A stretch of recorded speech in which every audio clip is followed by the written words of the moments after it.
and we're proud to be here with all of you today, just ahead of Mother's Day, to talk about California's commitment to our children and to advance a parent's agenda, outlining how this administration is tackling the costs and challenges that families, and especially young parents, face in today's day and age.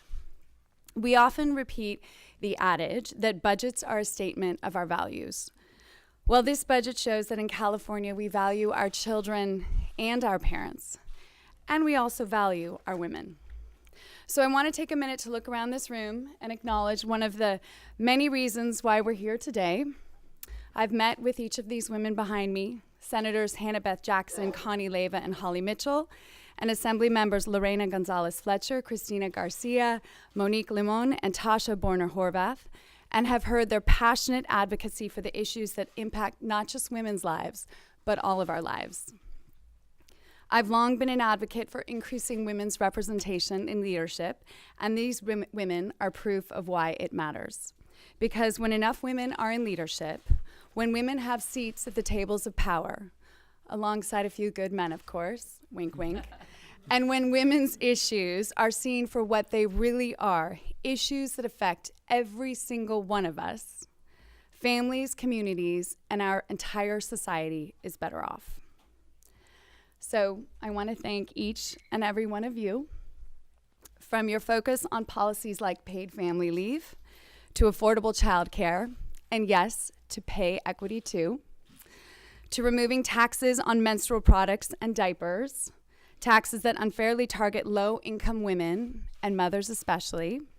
You all have been tireless in your advocacy for the investments that California needs to create a brighter and more equitable future for all of us. I'm also excited to be here today to talk about our investment in the Earned Income Tax Credit.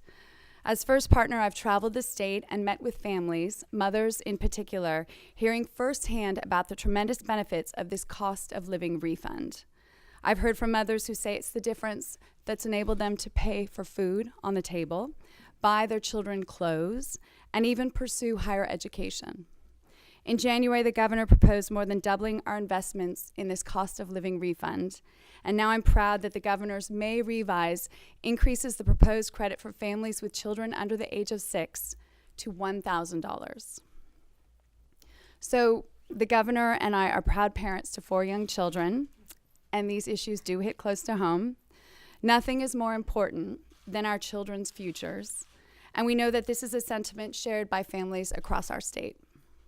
So I couldn't be prouder to say that in California, we are fighting for a future where our daughters will be valued equally to our sons, a California where every single child, no matter the zip code or the family that they're born into, will have the best possible start in life, and a California where every parent will have the support they need to build the best possible future for their children. And now it is my honor to introduce our next speaker, one of the bold leaders I just spoke about, Assemblywoman Lorena Gonzalez-Fletcher. Thank you.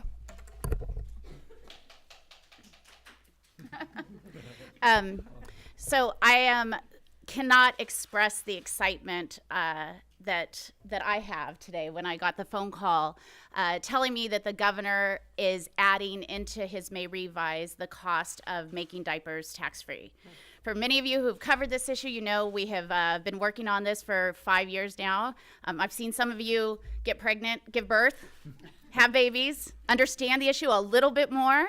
And what we know is 1 of every 3 families admits to not having enough diapers to properly diaper their child, 1 in 3. That means children, babies are going with dirty diapers, reusing diapers, and parents are feeling the stress of that. This is a societal issue.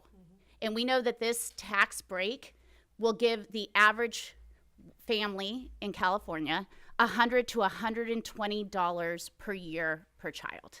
That's enough to diaper your child for a full month. This will have a real effect for a community that we know are at their most economically vulnerable. In California, over 50% of the children are born on Medi-Cal. We know that young parents struggle, and we know that diapers are a necessity not only for the health of a child, but to drop your child off at childcare. if you want a job, you have to have diapers. So this will go a long way in helping those families who are struggling to make ends meet, to ensure that their child's not crying all night because they're sitting in a dirty diaper, to be able to provide that in a way that meets the needs of that baby. It is so important that we have a governor and a first partner who are parents of young children and understand this. I cannot tell you the frustration we've been through in trying to explain this to people that have never bought diapers. But when you have folks who understand from their own personal experience just how expensive that can be, and to put themselves in the shoes of average Californians and saying, how can we make life just a little bit better? So I want to thank the governor and the first partner for this. And I'm sure my colleagues will want to thank you so I can quit talking about diapers now, which kind of won't happen, but just in case. With that, all right, I'm not sure how this works, but I would love to bring it up. My colleague who has fought with me, these fights we've done together and separate. We've tried everything. Assemblywoman Christina Garcia to talk about her proposal.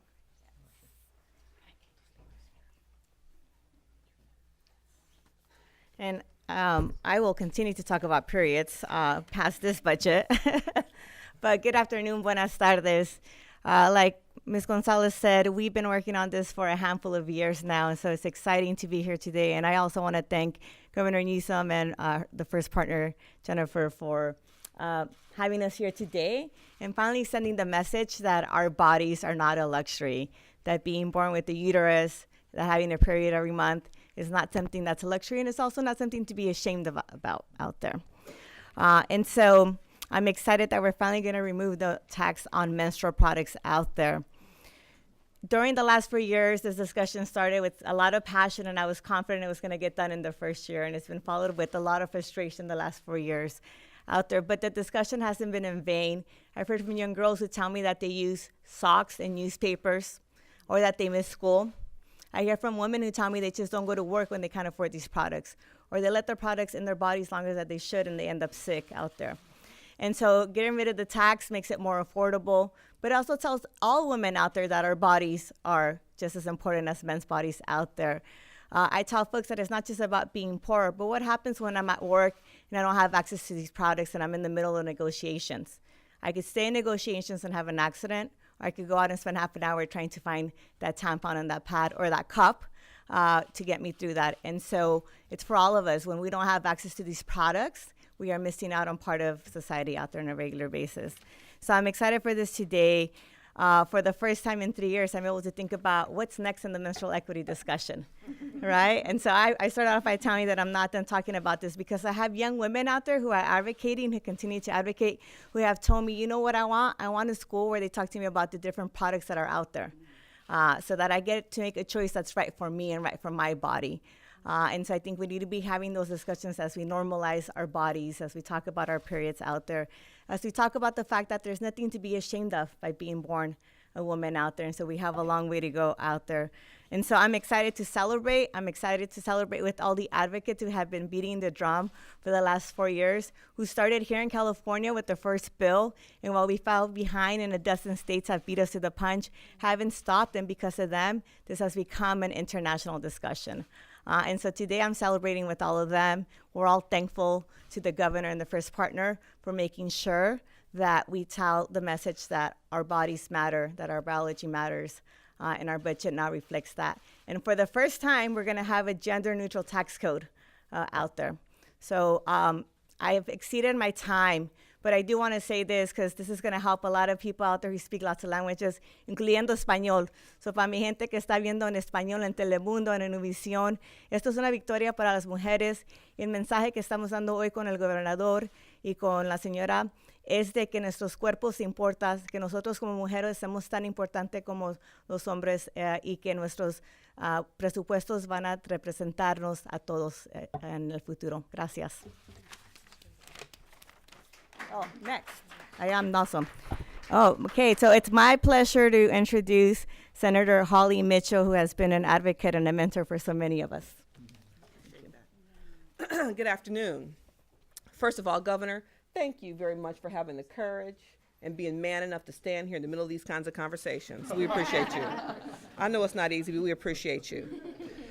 First of all, I'd like to join with my colleagues in the Women's Caucus as we celebrate that children living in poverty will have greater continuity of care and more stability in their lives to achieve lifelong success with the incorporation of SB 321 into the May Revise. In 2008, when I got mad enough to leave the agency that I loved and ran, Crystal Stairs, to run for public office, I was managing the largest stage 1 contract in the country. And I had to look in the face of child care providers and mothers and fathers every day to try to explain to them a very complex early care and education system, when they were simply saying, I'm a CalWORKS recipient, I am receiving this entitlement, but I am working hard to go to school, get a job, and create a life for my children. Why is it so complicated? Why are the rules different in every stage of this transition? And we understood that, and so it has taken these 10 plus years to get to a point where we could put some logic and reason into our early care and education system. The stage 1 contract, the stage 1 program in CalWORKS is when the families are most vulnerable. They're transitioning off of cash aid and they're trying to navigate a very bureaucratic system.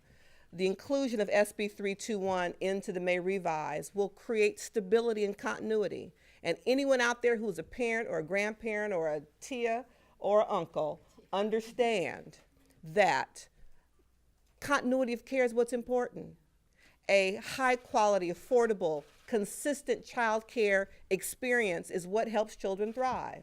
So this bill will allow that. As long as you're in stage 1, you'll have continuity of care. So if you're in school, part-time job, job training, whatever the case is, we'll factor in your transportation time if you're on public transportation.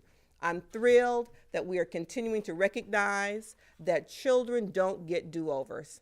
And so as we have taken years to try to rebuild an early care and education system that is worthy of the children who are in it, we have to recognize that they're not going to stay 3 for 5 years to allow policymakers and the grown-ups in the room to figure it out and catch up with the funding. So SB 321, included in the May Revise, will go very far in making sure that these children have all the resources they need in California to thrive. Thanks to the governor and the first partner and all of the advocates and stakeholders who have worked tirelessly for years to get this into the budget. Thank you, sir. And next, it's my pleasure to bring forward my former seatmate, a long-term member of the Women's Caucus when she was in the Assembly years ago, who recognized these issues were important then, and she's come back for a second act to make sure that paid family leave and all these issues continue to be on the forefront of our agenda. State Senator Hannah Beth Jackson. Thank you, Holly. Well, good afternoon. You know, children don't get a second act, but parents and particularly grandparents discover they frequently do, because they frequently are called upon to try to care for their grandchildren, and grandchildren are frequently called upon to care for their grandparents.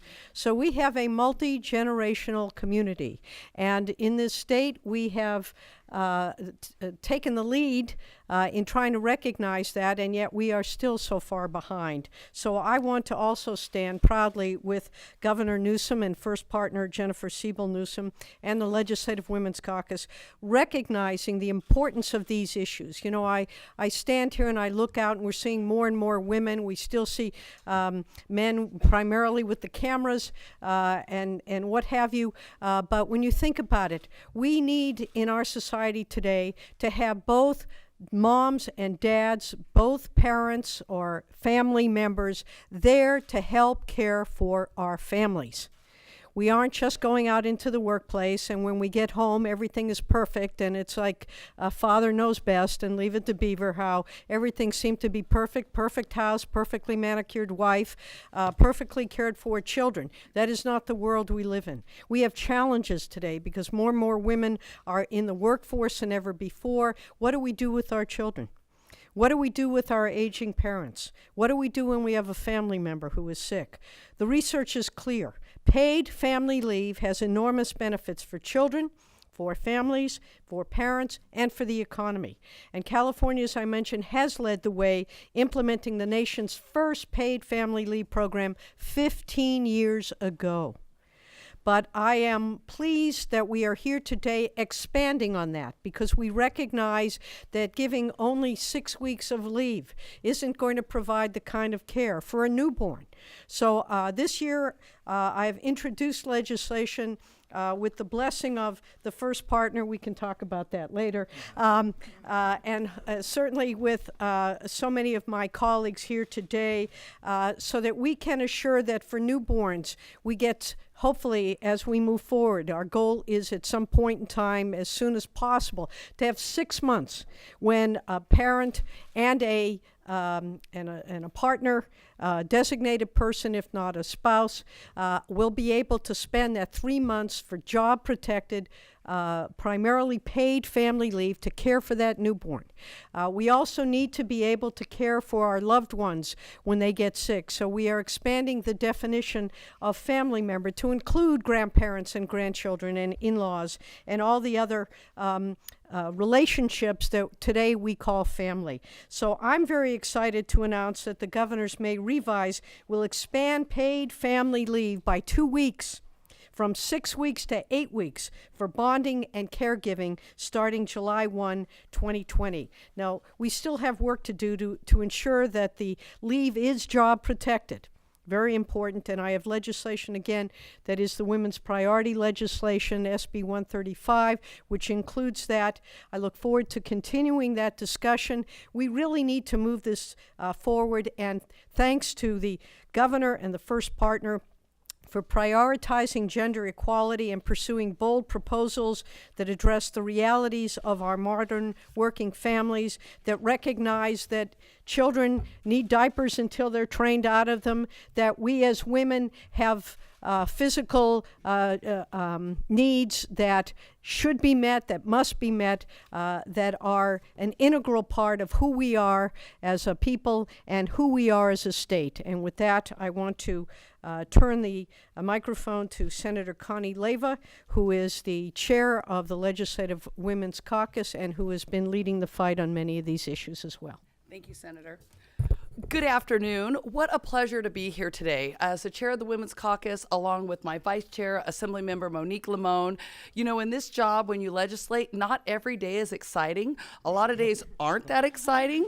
But today we are thrilled to be here, and I'm thrilled to be here with all these women with the Legislative Women's Caucus who have been doing this work for so many years, but even more importantly, who is at the top matters. And we are so lucky to have a governor who gets these issues and a first partner that if maybe he doesn't get it, I bet she'll give him a little nudge and let him know. So I could go on and repeat everything that my colleagues have said, but I would really just like to say how excited we are to be here today, because this is a step forward for women, it's a step forward for working families, and it's a step forward for California. So a huge thank you to the governor and to the first partner. And now it's my pleasure to get to introduce an enlightened man, the governor of the great state of California, Governor Gavin Newsom. Thank you. Thank you. Well, this is humbling, being in the presence of remarkable people that all just happen to be women. If you ever had any doubt about the leadership in the state, look behind me, to my left and right. We are blessed, and I'm enlivened by that leadership, and I am grateful for it, and I'm really here to amplify their efforts. These are announcements that we have made, announcements we're making today that are efforts that have been underway for years and years and years. And had it not been for those efforts, had it not been for the trial and error, running a little bit short of crossing the finish line, the conditions would not be right for the announcement we're making today. And so I want to just reinforce my gratitude to the leaders assembled here and thank them on behalf of millions and millions of Californians that will benefit because of their devotion to the cause of equality, because of their commitment to low-income families, because of their commitment to highlighting issues that have long needed to be highlighted. Issues of diapers, for me, it's personal. We have 4 young kids, 2 still in diapers. We're working on 1. It's taken a little longer, stubbornly, than it should. But it's an issue that, had you not had kids, perhaps you can intellectualize it. But boy, I can tell you, I don't care how well you're doing, it hits the pocketbook for families, not just low-income families, middle-income families. And I think this step is long overdue. It was noted that a number of other states have actually taken the leadership. It wasn't because we weren't out there to begin with. We just didn't get it over the finish line. But we're now joining a number of other states in advancing this effort to reduce the costs. And by the way, I just want to reinforce the costs. There are estimates that roughly 14% of after-tax income of low-income family, 14%, just go to pay for diapers, just to pay for diapers. So this is indeed a big deal. On the issue of menstrual products, Holly's right. It's not the most comfortable place to be standing talking about these issues. I'm just being honest about that. Perhaps it's my Irish Catholic heritage, but it's important. So guys, pay attention. Listen, learn. Don't take things for granted. This is real.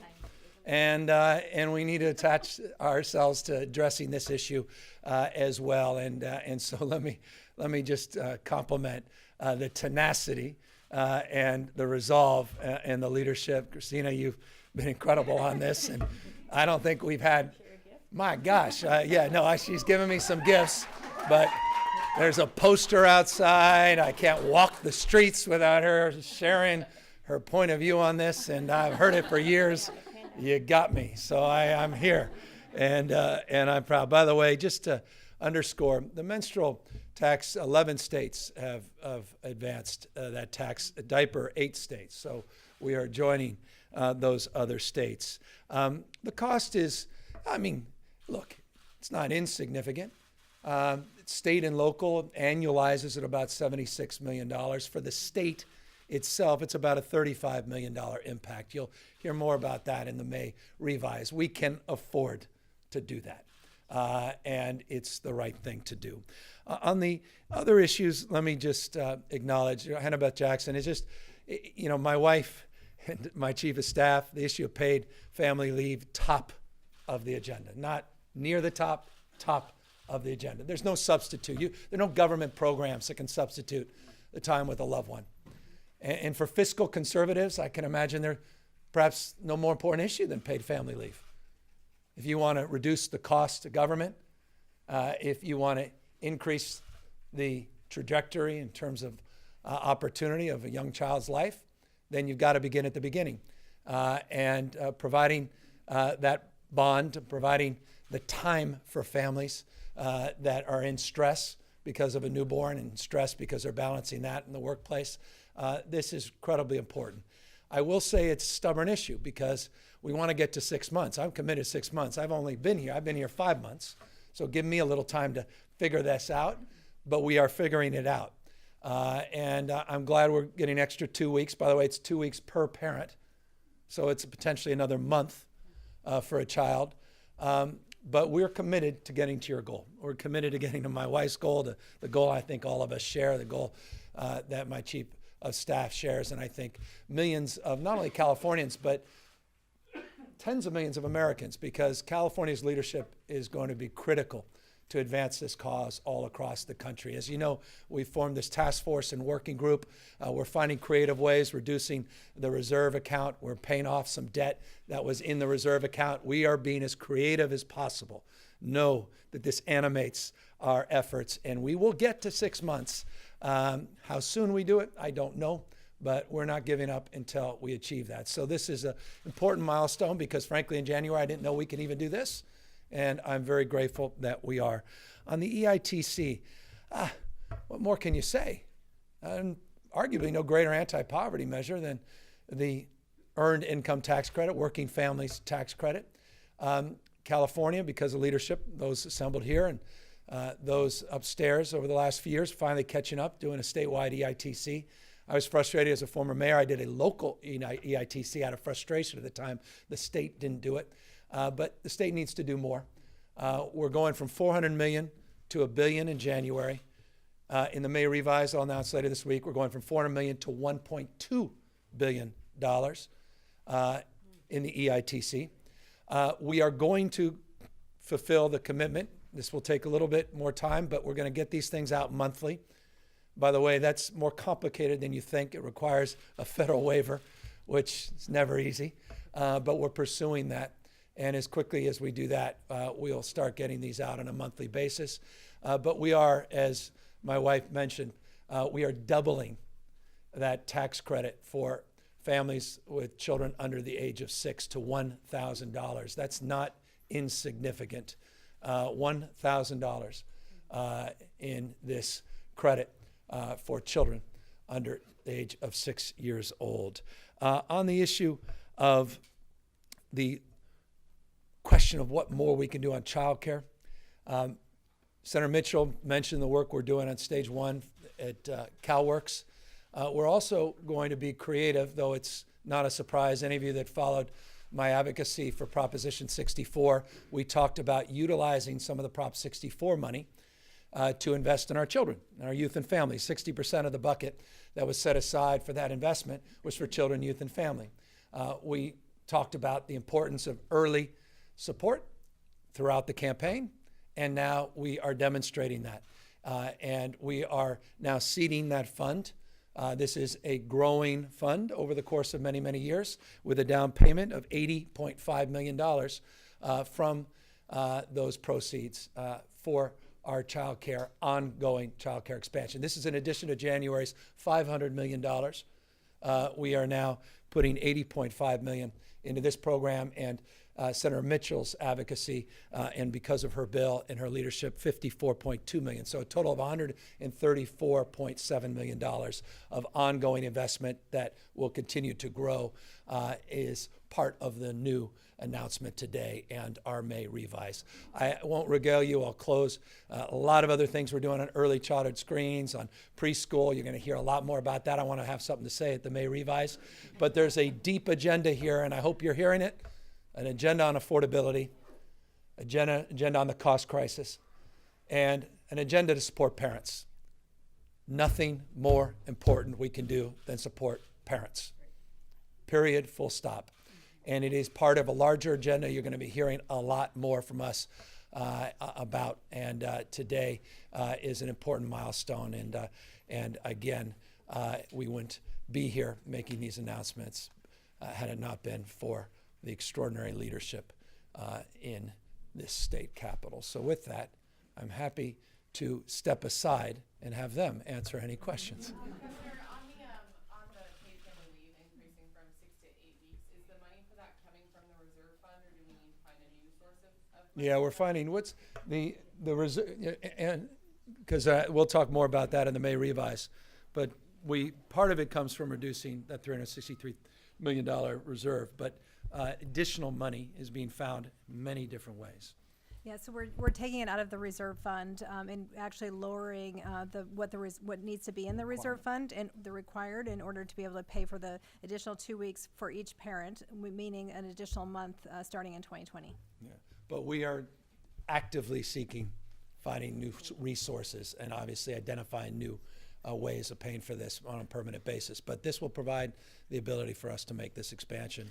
The fund is actually well capitalized. Excuse me, I said 360. It's $3.63 billion currently in the fund. And you may have noted in that very long-winded January budget presentation that we're using some of our surplus to pay off some of the debt that previously had existed in that account that was used during the recession. That money also allows us to make this announcement today. And so are you laying out a plan to get to this 6? Yes, that's going to take some time. We've got this task force we announced in January. What's really great is when we made this announcement, it really lit up the phones. And we had folks quite literally, not surprisingly considering Ann's background, from all over the country, excited about it, talking about it. experts that are coming in, advising us, that are participating in our task force. And it's been informal. It's being made formal now. And all kinds of ideas have been presented. We're just not prepared. Again, I've only been here 110 days to announce what the permanent new source of funding will be to get us to 6 months. But this is the sequential announcement. Senator, will that paid family leave also apply to like ailing grandparents? Senator Jackson mentioned Yeah, we need to 2 minutes. Yeah, no, this is. Yeah, Sorry, I just like stepped no, in I front know. of This is what. you. By the way, she said she quits if I don't get this done. So this is real. We heard, we started with 6 months for parents, but we really heard from people like Senator Hannah Beth Jackson and advocates about the importance of both. So the 2 weeks addition is for not only parents, but it's for the all the uses of paid family leave, which includes caring for ailing family members. What about Ms. Gonzalez's idea for the up to $100,000 of income? What do you think of that? Well, we want to expand income eligibility. We did it in terms of last year. There was a couple of bills to get us for low income up to 70% reimbursements. We'll work towards this. I mean, look, these are all stretch goals. Can't do everything overnight, but we're going to pursue. We'll see how far we can go. That's tough, but I think people didn't think we can be where we are today probably 10 years ago. So I'm committed to the long run, and that should be on the table. First thing, I'm having a baby in November, so if you could move that. Good. Well, you should buy. By the way, these are not just props. Take them home. Yeah. Okay. So my question is that $80 million for childcare, specifically where are you putting that? Is that going to slots? Is that going to infrastructure? Yeah, the $500 million was for infrastructure, workforce development, human, but physical capital primarily. That was the January budget. This is for slots. This is for expanding slots on an ongoing basis. That amount of money will grow as the fund grows, but it's a significant appropriation, the most significant appropriation in the cannabis fund of all the appropriations. As you will see, and I'll talk more about it later in the week on the May revise, we're also setting aside funds for the cannabis fund for other purposes, substance abuse, other related screenings, child, youth-related issues. Obviously, law enforcement, it's a bucket, and land use issues are another bucket. You'll hear more about that, but this is the most significant of those appropriations. Do you know how many slots that will I don't have the back of the envelope, but on the May revise, ask me that, and I'll have an answer. looking ahead on Thursday, do you expect the surplus to get bigger? Well, the markets are down today, so I may have to tack back. I don't know. It's look, these are estimates. Will be our best estimate that we put out on Thursday. A lot of the money is one time. The out years look to be modestly down. So there may be modest increase, but there's a modest decrease in the out years. I don't want to get ahead of myself on the announcement, but that's broad strokes of preview. 2 more questions. Do you have an expected cost for the extra month of paid family leave? Yeah, I mean, this is expensive program, and we'll get to all that. Give us time to flesh this out. On what we're doing today, I'll announce that on Thursday. I'll give you the details on that Thursday. I thought on the 6 months. We're figuring out the 6. I'm still committed to 6 months, which is in the billions of dollars, and that we don't have an exact number yet on that. I wanted to ask you something about something that your staff has said, and I believe even your chief Leary has said that she has appreciated working for a feminist governor, and I just wanted to ask if you identify as a feminist, and if Yes, I'm a feminist, proud feminist. I don't know. I mean, but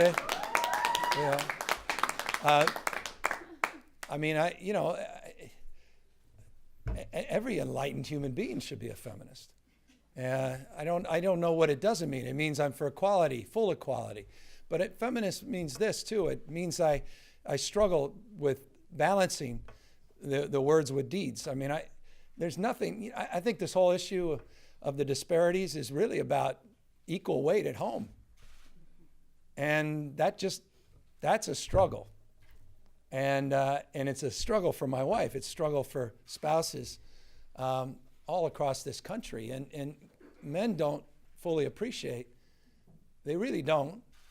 I'm always being reminded of this and reminding myself of the amount of time that's sort of invisible just scheduling the kids, scheduling the caregivers, scheduling the after-school programs, the soccer programs.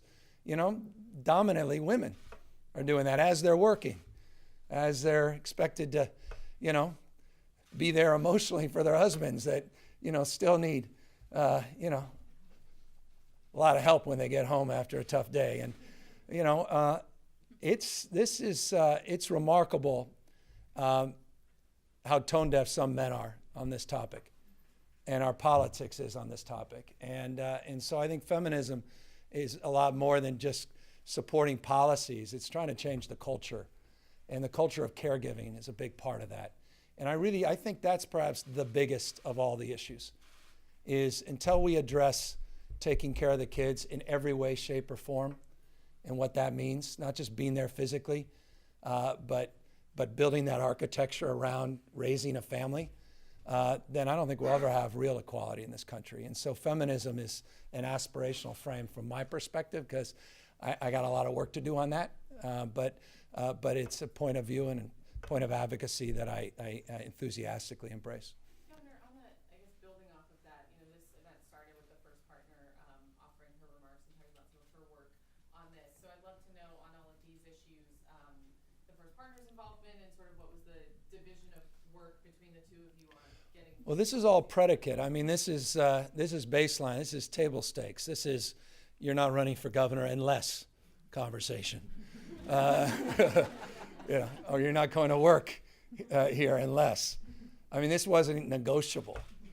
But I don't think we'd be together if we thought it was. I don't think she would have married me if she thought she had to fight for these things. I think, fighting to prioritize, to highlight, that's a different question. But to know that it's inside me, a recognition. Look, I grew up as a single mom. I saw this, and I saw her struggles and what she went through, and, a teenage single mom. And, came from no wealth and worked those two and a half jobs, part-time bookkeeper and part-time real estate, and worked for Aid to Adoption Special Kids, and, worked at Ramona's restaurant in Santa Fe. She just, like so many people, putting it together, but also raising two kids and trying to struggle and balance these things. And so, I have a bias. That bias has been formed through my life, my childhood. Bias was brought to the fore in terms of the work I did as mayor.